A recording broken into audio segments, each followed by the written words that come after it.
Alright, hello everyone, how you doing today? My name is Stanford Reed, I'm here representing Hip Hop Never Die. It's HipHop High Notes coming to you live from the High Note, and we're here with Naze. Hi! How you doing, Naze? I'm doing great. How are you? I'm doing good, good. I actually just had a son. My son was born on the 5th. Yeah. Oh wow, congratulations to your father. Yeah, I'm a new dad. I have a 13-year-old, but yep, now we have a new addition to my family. So this is not new to you. It's not. It's always new. Definitely new. It's definitely his first time here. That's true. Yeah. Yeah. It feels really good. It feels really good to be here. It's my first time coming out since then. So yeah, I got. It's amazing. Yeah. I'm so happy for you. Yeah. So how's your day today? What's up? It's been a pretty good day. Nothing too crazy. I recently hosted one of my first live productions, so there's a lot of details to flesh out, a lot of people to talk to, and just to maintain that momentum, for the next series. Yeah. So now we got caught up on the present. Let's see. Let's take us back. So Naze, is that your name? Is that like or is that like a pseudonym? Okay, so that's it's a short for Nazarke. Nazarke is my phone. Nazarke. Oh, wow. Okay. Yeah. And that's what I have in my Instagram handle, Nazarke Kilova, and that's originated from Kazakhstan. And then I just shortened it to Naze because Nazarke is a little too much for some people to say. Yeah. Naze is great though. I like it. It seems so so abstract. I thought I didn't imagine it was like a just shortened version of your name. That's great.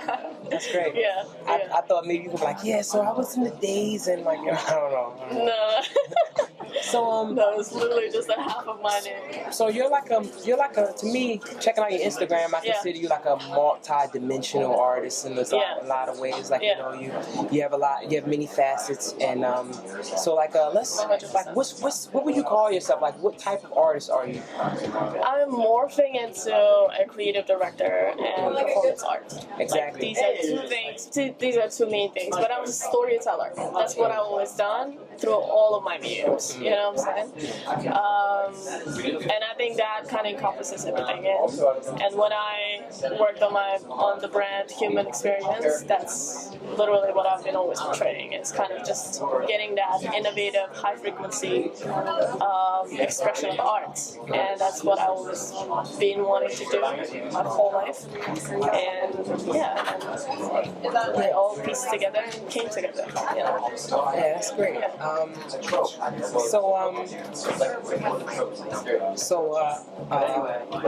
Wow, because you fill my mind up with so many things. So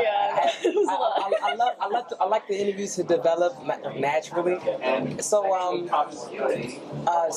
the way how you said it made me think. Because you said something like it made me think like so you have yourself aligned more like from a business standpoint. I can see because once a person can consolidate something down to like a short couple words like creative director.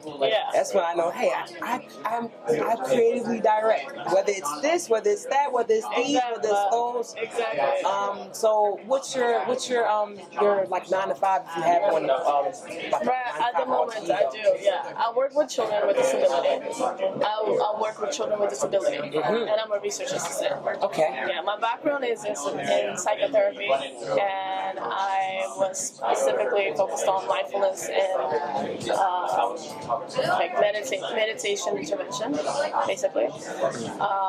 And that's how I developed myself as a therapist. And then at some point, I've gotten to space to work with children in different standpoints as a teacher, as a TA, and then got to being working as a research assistant. That's what I do. That's another part of my life that's completely different from art world, which I love because my mind is obsessive as fuck. and I'm like, I need that input of information to be explored and out, you know. Yeah, I've always been an investigator growing up, and I am, so that creates a nice outlet. And plus, working with children with disability is such a different demographic from us. It's such a different demographic from like, but they're such a beautiful human beings, every one of them, that I'm like, I love my child. I love the children that I work with. Yeah, I don't even know what else to tell you about it, because it's just it's very fulfilling, but it's very difficult because it's consistent behavioral training. Because I work as a PTA, which is physical therapist assistant, so it's like, it's consistently being with a child, morphing into each other so much, or like getting to know that child so much to the point that you're able to progress them further. Steady, slow, but progressive relationship. Wow. Therapeutic. Yeah. Oh, wow, that's beautiful. Yeah. That's great. Wow, that made me think about a lot of things as well. Wow, so I'm gonna stick to it. I'm gonna stick to my guns and keep going forward. So now on the other side of that, you said you were a research assistant. So what type of research? Scientific research? It's psychology. Psychological research. Yeah. I recently did my first conference a few weeks ago. Yeah. I mean, it's all about the research that I presented was on self-compassion and mindfulness, and I looked at a relationship between those two and how they affect our self-worth and self-understanding, and what kind of meditative interventions do we need in order to increase levels of self-compassion. So it's a lot on that level. I've gotten to space to look into neurology a little deeper. I'm not too equipped in that yet, but I'm going. I probably will, probably not. I don't know. We'll see where my life takes me. Neuropsychological engineering. Am I aware of it? Yeah. I'm aware of it, but I've never tapped in like, no. Yeah, that was my independent study. Oh, really? Yeah, it was. I loved it. I love hearing the way you're talking about it, because it's exactly what you're talking about. Trying to learn the behaviors of an individual, and also understand how those learned behaviors were learned behaviors. So you're learning them, and you're also learning them to observe, not to take them on.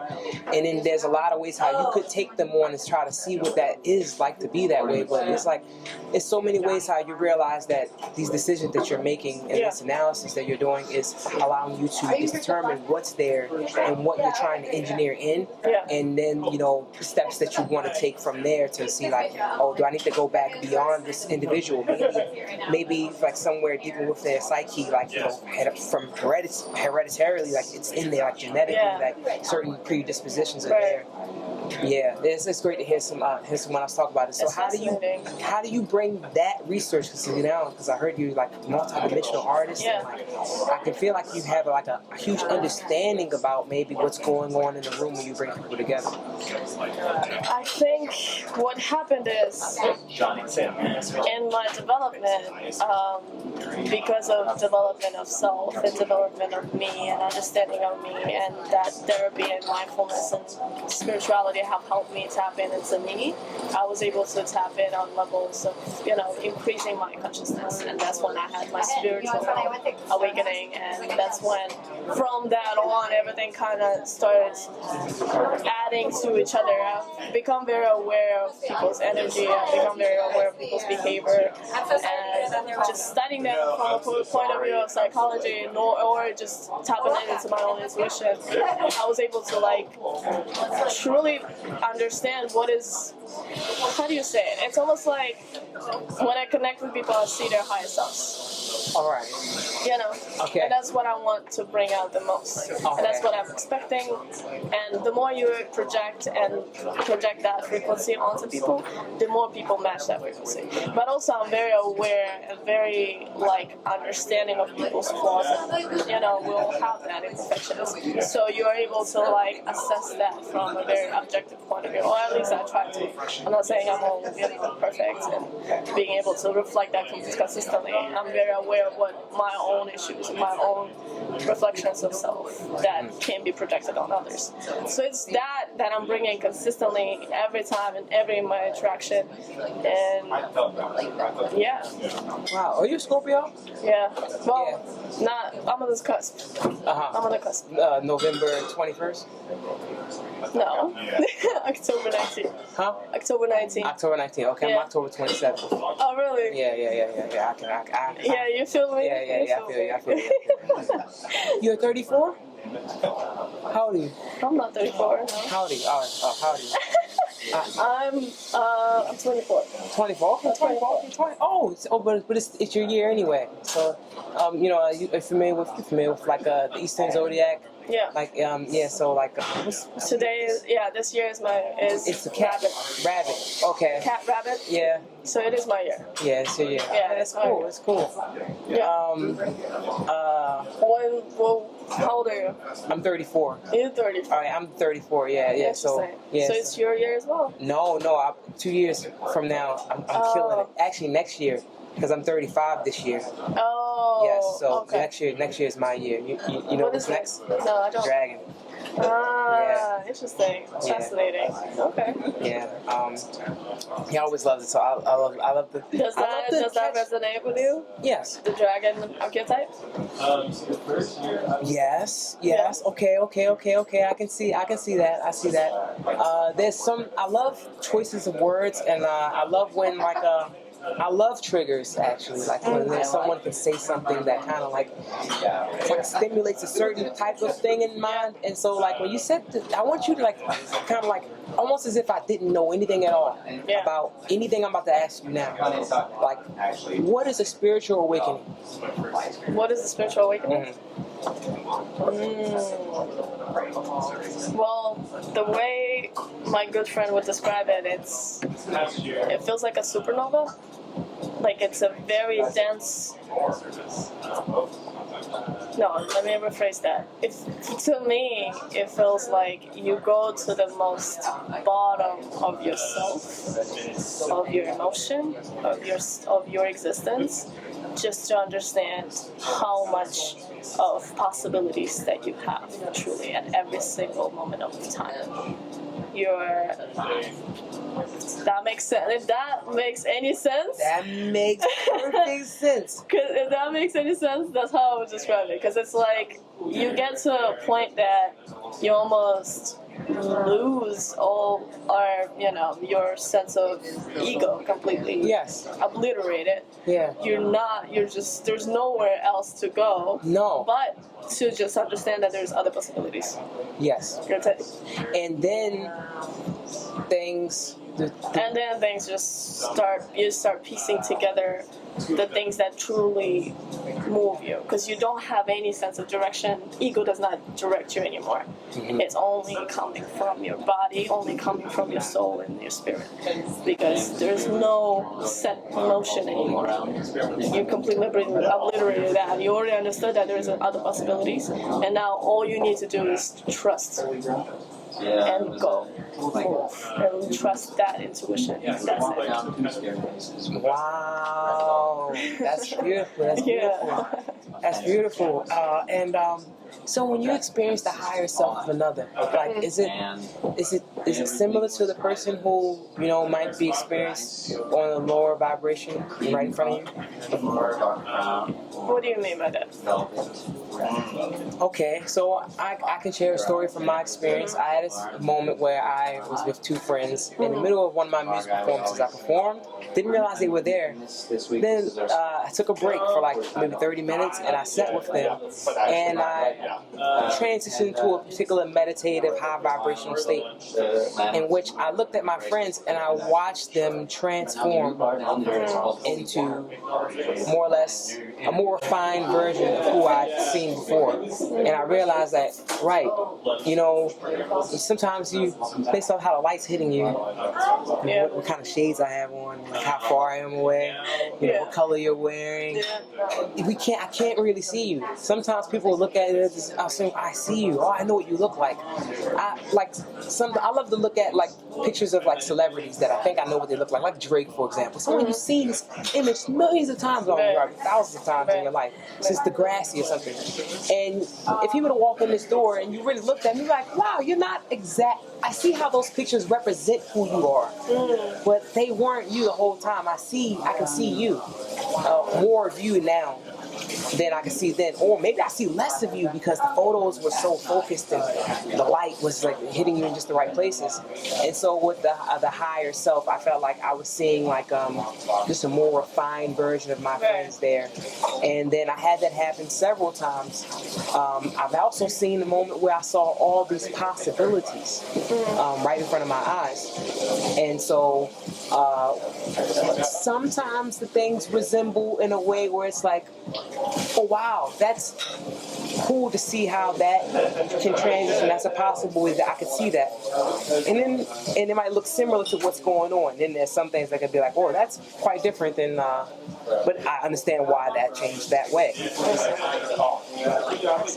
So you're asking me if or have I seen, or how do I morph into seeing people's higher selves? Is that what you're asking me? Yes, because and when you see higher selves, do you recognize the lower vibrational person that's also connected to that higher? The thing is, we consistently resonate with multiple selves.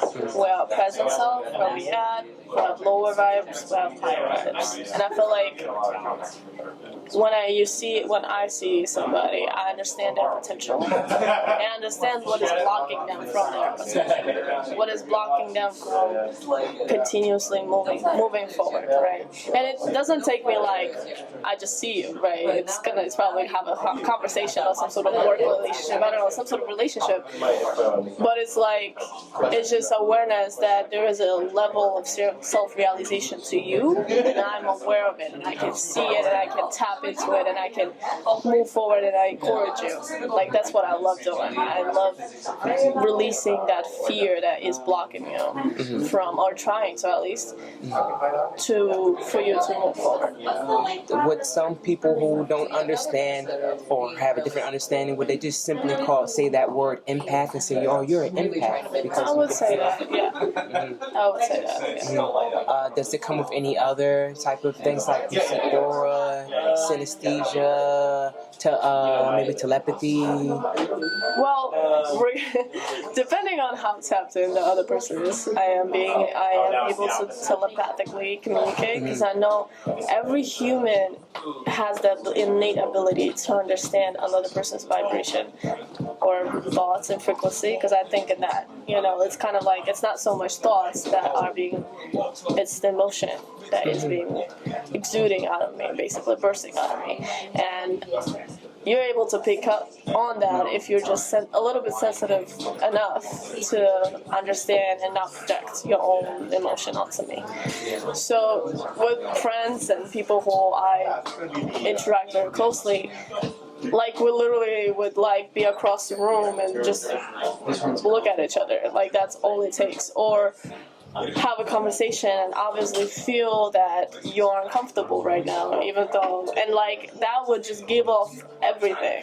It doesn't need to, no matter how much you're trying to cover that, it's going to be bursting out of you regardless. No matter how good your coping mechanisms are, And I feel like in my lifetime, I've gotten very good at covering and creating a mask. That's a great technique that I've done to fool so many people, but it also does take away from being authentic to you and being very present with your emotion. But sometimes it's needed. It's needed to be able to be protected, to maintain that shield around yourself, Wow. Yeah. Wow. Wow. So now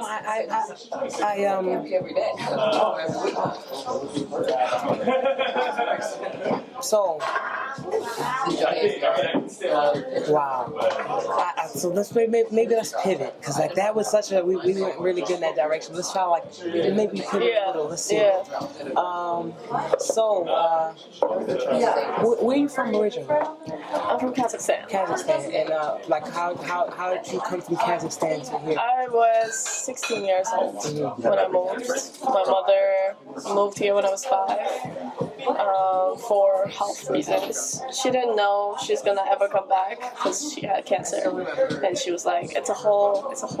I feel like it's a rom-com almost. It's like so opera, but she wasn't sure if she will ever come back because she was dealing with cancer, and at some point she went through it all, was undocumented, got documented, then started slowly bringing everybody together, bringing her family in here, because she saw that there is possibilities and ability to grow, and that's not the case in Kazakhstan.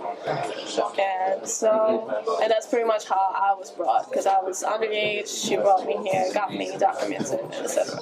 And I kind of, growing up, I always knew that I'm going to be somewhere else, not in Kazakhstan. So that archetype of an alien and like consistently emotionally detached, I feel like I subconsciously knew that I can't attach to people that are there, because I will not see them soon enough, and that's what happened. Then I moved here. I did not know English at all, so I had to learn from zero.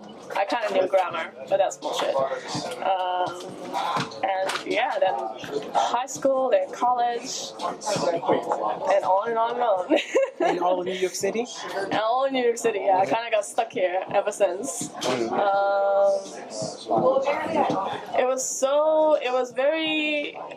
Such an interesting experience, because I never grew up with my mother, right? So it was the first time I actually see her in person and like get to know her, what kind of personality, what kind of person she is. Like, she's not a Skype picture anymore. Like, she's an actual human being. Like there's so many different dynamics of like family separation and missing my dad, who's back in Kazakhstan still, and my sister as well. So there's a lot.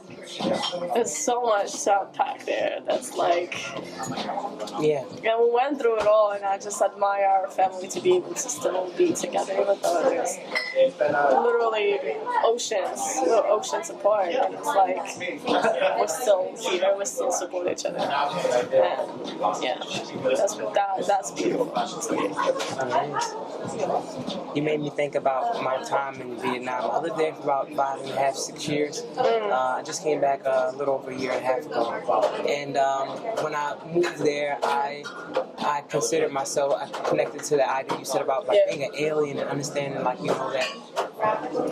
I was okay not seeing who I had been seeing and moving about.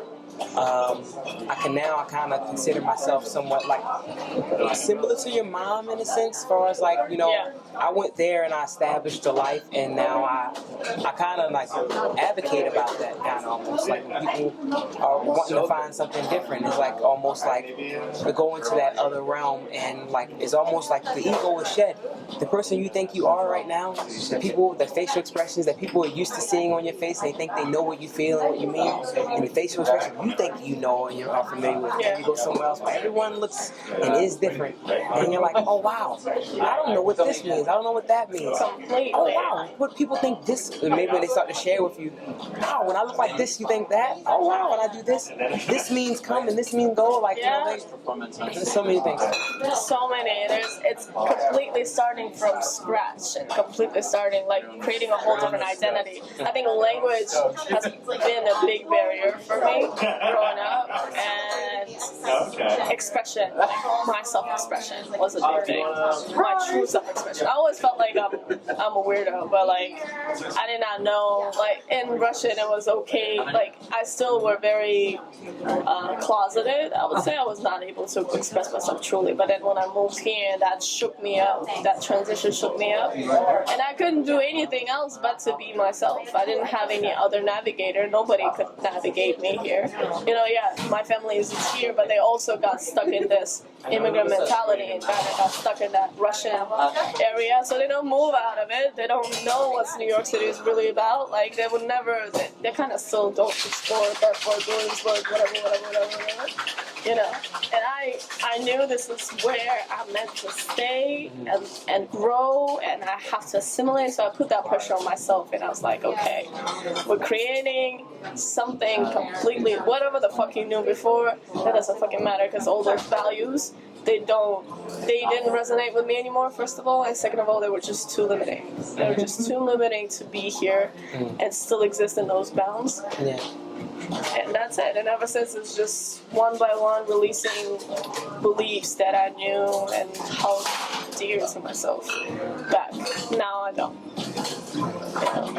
Do you have, because I'm pretty sure people watching want to be curious about maybe your religious or spiritual practices?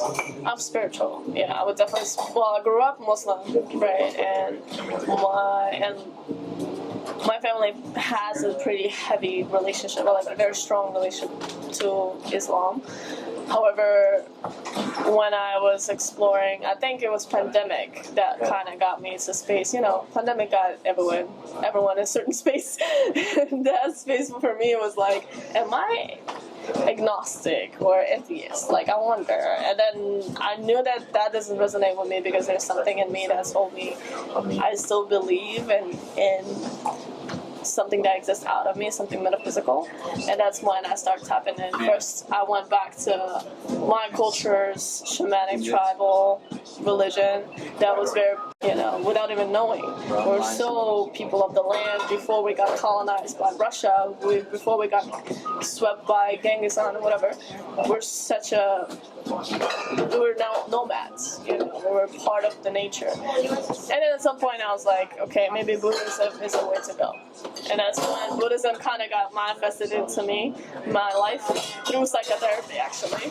And I learned how to meditate and learned how to explore, like I explored Zen Buddhism specifically, got into those practices, really resonated with the philosophy of like interdependence, of no identity or no self. All of it felt so right, and when it feels right here, like that's it, like that's locked in. And ever since, it was something that pushed me forward into esoteric lifestyle. I started reading tarot. I got very, very fucking deep in astrology, and it's just, it's been a road trip ever since. Like I don't sometimes realize how much I know until I like sit down and read someone's natal chart, and I'm like for hours telling them information about themselves. Yeah. Wow. Yeah. Okay, so I'm looking forward to talking to you, especially after the interview. I would like to ask you about natal charts because I just had a son like a few days ago, and I have some ideas about who he is according to the charts. Well, circumstantially, that was just a situation that you set up with, and I love that, especially when the child is born. Yes, let's do that. Yeah. So let's see. What's the next thing? Wow, that was really great segments. Let's see, another one. So I went to your event for a brief moment. I didn't have much time to stay, but when I came in, it was so vibrant. It was in a vibrant location, right in downtown, and kind of like right in the middle of everything, kind of low key. Right. And I go down there, and everyone's having a great time. It's so vibrant, people dancing and interacting, and it just seemed like something cool was going down there. So how long have you been doing these types of events? This is a lounge of that event. So you saw the very first in the series. That was a lounge, yeah. And the whole idea behind this event is like elevating a party scene, right? Elevating a scene of joy through What's the name of the event series? Human experience. Human experience. Yeah. And that party called Alchemy. And I just invited all those performers who would who alchemizes their emotion and experiences, human experience, into certain artistic expression. And that that on its own is very beautiful and healing to people, to see and witness and be able to be present and connect. And that what human experience really stands for is basically exploring healing and exploring true connection to self through artistic expression, through joy, through like intimacy, connecting with people. Because art has that beautiful ability to unite people, and that's what I always wanted to establish and create. So I've gotten connected to so many beautiful people to make that happen. And yeah. Yeah. I mean, and the thing is that is so boundless, and there's so many avenues to go about it, to explore different emotions. And that's where I always, if I create art, it's always very personal and deep and spiritual through my journey. Like, I literally look at a certain like transformation, right? Or how do we alchemize? How do I or understand our sexuality? What is sexuality? Or ethnicity, heritage, like all of these topics and ideas about ourselves, ideas of me, is what I'm literally exploring through storytelling, through other people, through those events, while I create an experience or like a different reality almost. Wow. Yeah, and it's not, I'm just somebody who piece together inspired people, but it's like it's a collective thing. It's not me. It's not singular. It's all. Yeah. So would you care to vocalize a 5-year intention? My 5-year intention? Yes. A 5-year intention. I mean, I definitely want this to be very solid and very like ongoing.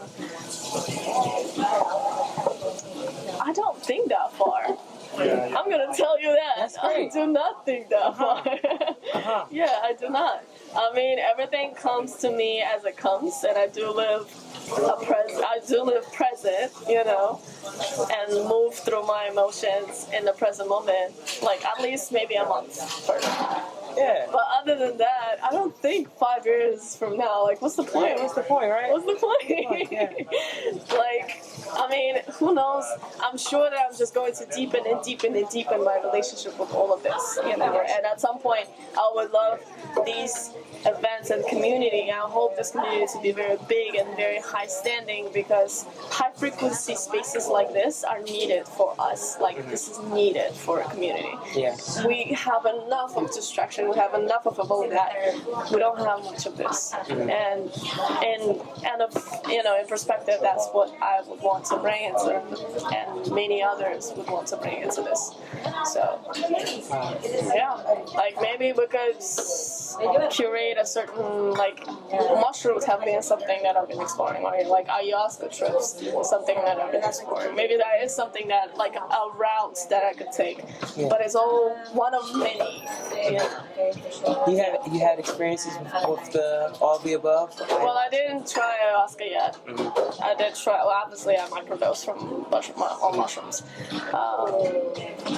But other than that, I mean, I did cacao ceremonies. I did like natural practices, and through my spiritual practices, all I did is meditate. Like, I decided to be very like non-inducive, not toxicating myself with anything. So I just wanted to see how naturally I can get wherever I can get. Because you can naturally get anywhere, like on the spiritual spectrum, you can get it just by practicing. Yes. Yeah. I think the hardest part about that is letting go of your idea of what you thought was possible. Exactly. And the substances help you to release that. Because like, I took this and this did that to me. That's true. Yeah. That's true. Yeah. But I mean, my route was always being very like just allowing me be me. Just allowing me be me have created all that beauty. What else do I need? Like, I just need to be me. That's it. That's it. Wow. Yeah. Wow, we're progressing so fast. Like, the interview is going so well. Like, sometimes like it's like I'm gauging it, like how it's time. Like, wow, I'm pretty much an open book. I'm very I can't be very secretive, but I am an open book when needed. So is there anything, like any conversation point that you would like to make in your own? To be honest, this and the fact that you reached out to me was super random. Like I did not expect this. What encouraged you to get me on board? Or I believe we wanted a girl guest for. We wanted a guest. There was a girl for June, and I was going to your event. I was like, oh wait, you would be a great person to interview. And then I was like, all right, then it worked. or June? Where? This is June, yeah, today's June 8th. June. Oh, you mean this event that passed? Well, no, this part. So this is a monthly. We really have this on the first Thursday Right. of every month. Oh, okay. This Okay. podcast. So I was looking for a guest. Oh, you were looking for a guest, and then June 3rd hit, and then you decided to. Oh, I see. Yeah. I see. That beautifully aligns. So, That's amazing. in my reality, sometimes I get to a point where I used to like Dragon Ball Z a lot. Sometimes there's a question, something we need to know about, something we need to experience, Right. some information we need to hear in a situation where it wasn't directly requested because it makes it more valuable than if I go ask, hey, on Google, someone shows up and they say that, and they have to say, but they can't just say that. They have to say that and this and this and this. It cannot be connected in the same sentence, almost like separate ideas, but in my mind, they come together and it's like, oh wow, you're connected to what I'm experiencing right now. You must be the same sign as me because life arranged you. Oh, you're a Libra Scorpio cusp. Okay, so that means that you're probably more of the most balanced of the Libra, and you come here to help me to balance out certain things that are things that maybe go without balance. Like there's this type of I think it's Japanese like riddle that doesn't have a solution. Right. And some haiku. No, that's the poem one. But that's the poem. There's one where I think it's called Koan. Cohen, yes. So a Koan. It's some people they can't quite balance on that fence of the eternal of I'm not in the past, I'm not in the present, I'm not thinking ahead, I'm not reflecting, I'm not going left, I'm not going right, I'm not going to, I'm not going fro, I'm right here resting on this infinitesimal point. You kind of go spearhead. You go way faster if you're able to balance there, but there's nothing to hold on to. Nothing. Yeah. Nothing but the present moment. Yeah. That's really, and that's just mental practice. It's just like creating a self, knowing that yourself benefits from this so much, and making that a part of your self-care routine. That's really simple as that. Because there's anything else. And of course, the way you process emotions and the way your body needs to release a certain thing. The more I've always been, I don't know if are you familiar with human design? Yes. Yeah. Recently? Okay, so I'm somebody who is sacral. I have a sacral authority. So everything that I process and all of my disciplines come from my body. So everything that I process is coming from me. And the more I listen to my authority, the better relationships with the world and the better relationship with myself that I make and create at the moment. So it's the more present I am here, connected, the better it is. Wow. At some point, it's that simple. And then the more information you can gather about yourself, the more information you can understand about yourself, whatever you choose. Whether it's sitting, simple, quiet meditation and just letting your thoughts flow, because that's what meditation really does. It literally just allows you the space. Sometimes all we need is space to just be present in that environment, to understand what is it that's out there and how can we move forward from that. I think there's a beautiful analogy that one of my teachers made is all of our thoughts are just literally furniture in the room.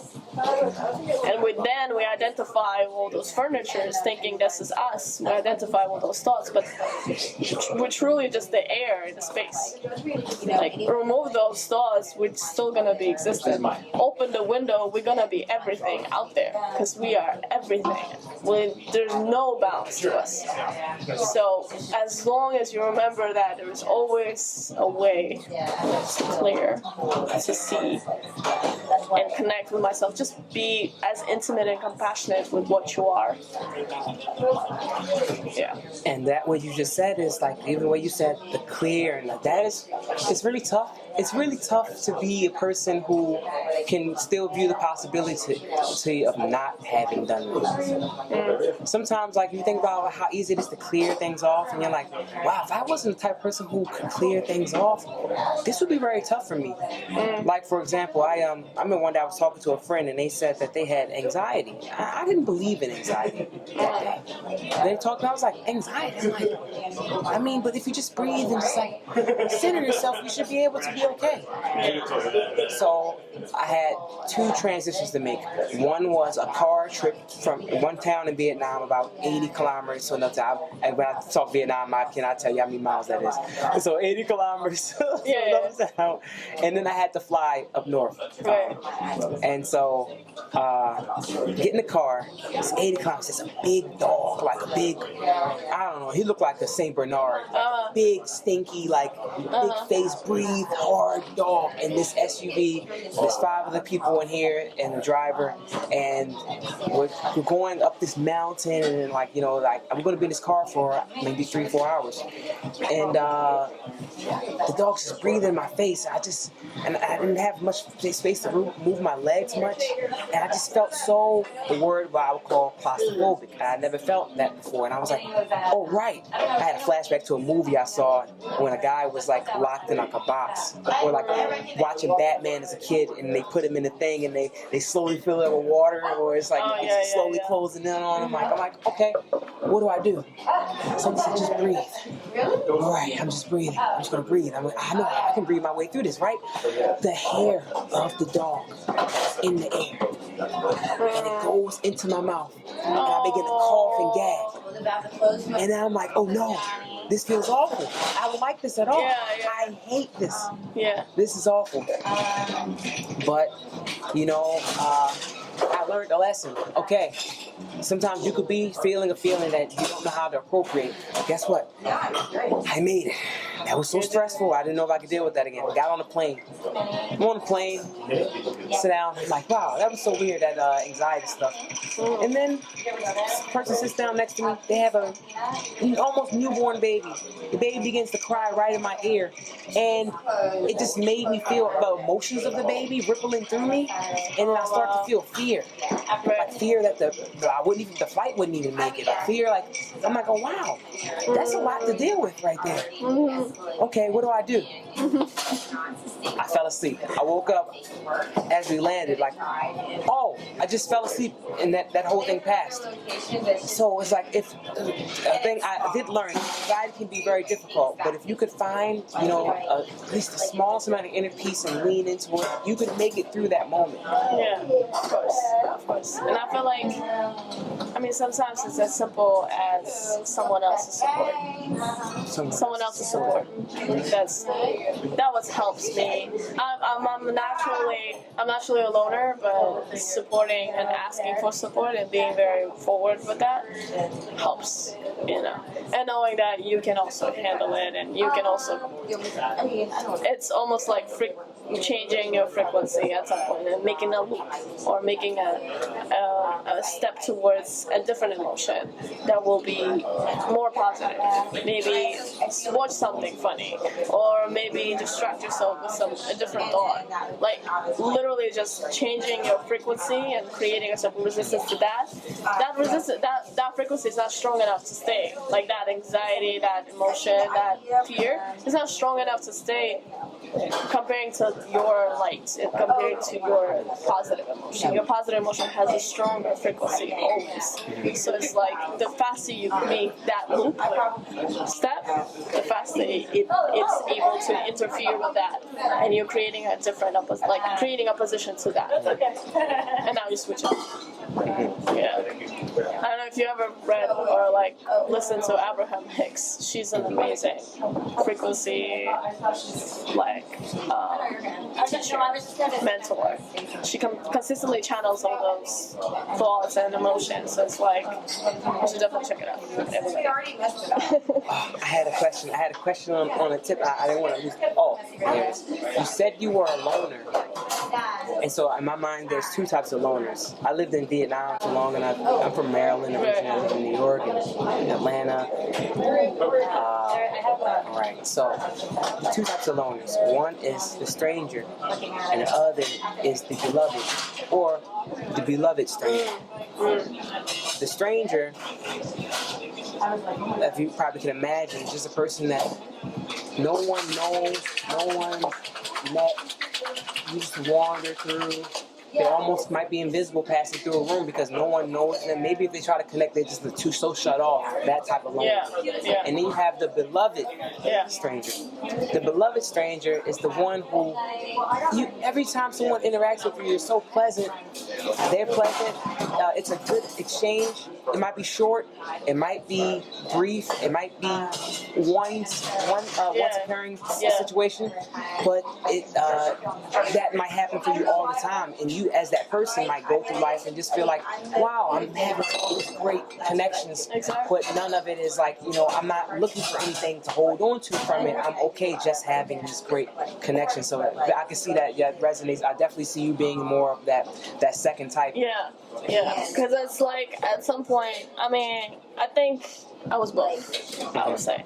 I was both in my life in different versions of me. When I'm healing, obviously, I would be that shut off stranger that just completely closed off. And then I dealt with major social anxiety growing up that I had to grow from me being very shut off and not being able to be in a space, allowing myself to be in a space and allowing the space to welcome me, and then move towards being a beloved stranger. Where I'm like, wherever I come in, it's as if I know everybody already, and I'm as if I'm able to engage.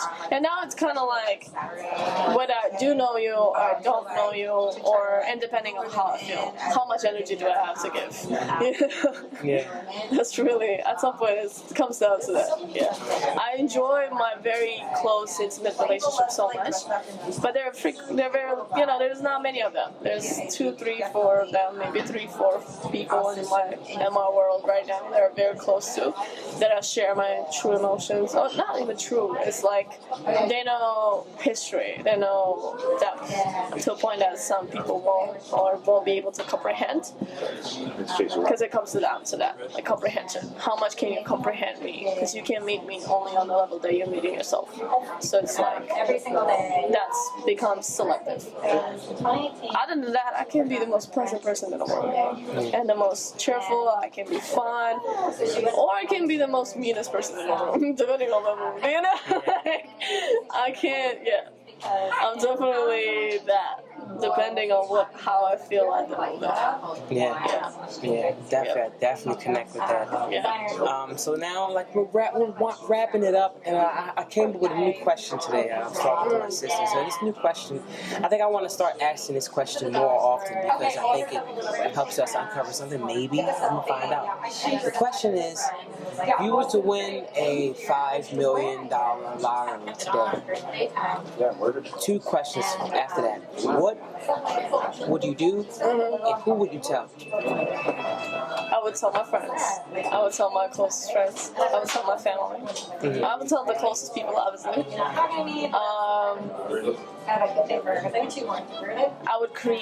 I would heavily create spaces for my friends to be able to produce them and to really elevate myself and to move forward with my mission, with my purpose, and obviously handle the things that I can't handle with money for my family.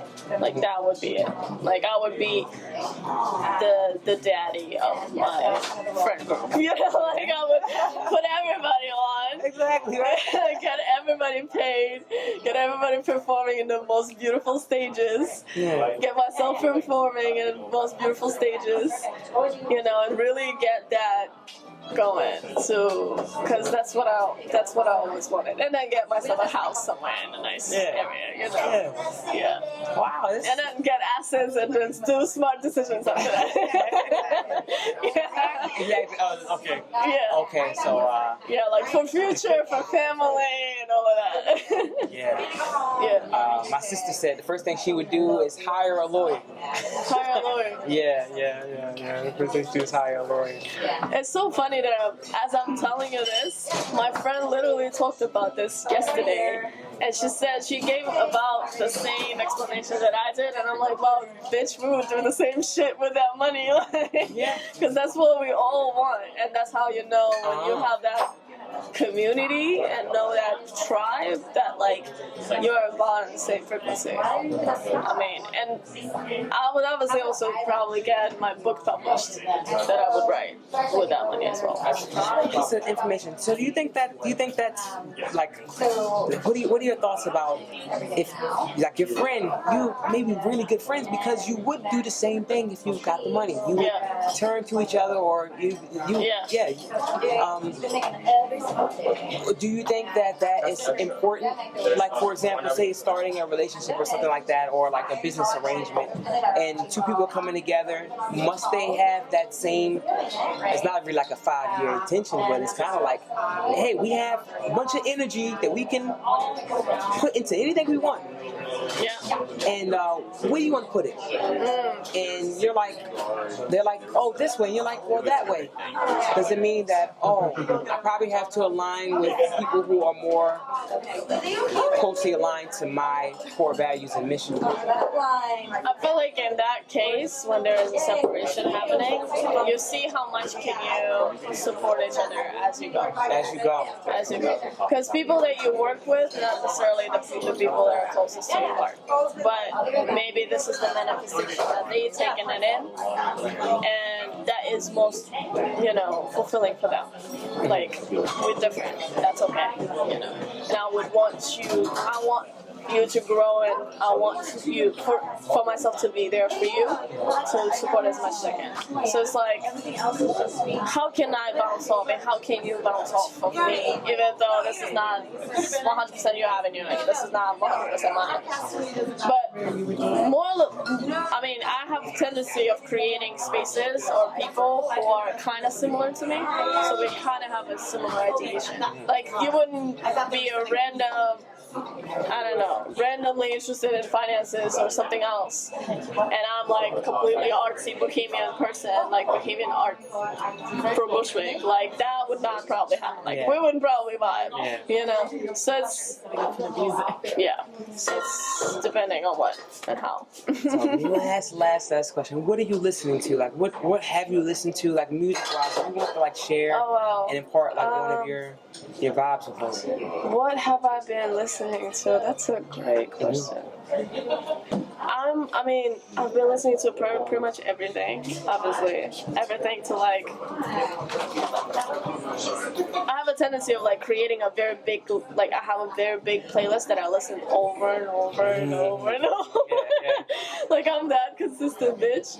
But other than that, I would listen to, and depending on my mood, it would be some Russian music, New Age Russian, Kazakh music, or some completely like back in the day, like very traditional sound with kobas, which is like an instrumental traditional sound, or it could be Earth Gang, or it could be Kendrick, or it could be like Janelle Monáe, or like it ranges from everything up and down. I've been lately into very like immersive sounds, kind of techno-ish, because that hit me when I was tripping on mushrooms. So I was like, I'm listen to that now.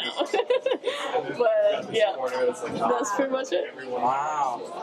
So thank you so much, Naze. It's been a pleasure to have you here. Thank you so much. Thank you. This has been HipHop High Notes, coming to you live from High Note in historic Lower East Side, Manhattan, New York City.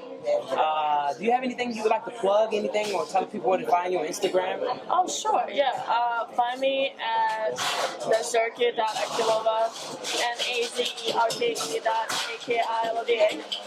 and Follow me on my, this launching of a serious human experience.nyc, and I'll find you from there. Thank you so much. Thank you so much. I appreciate it.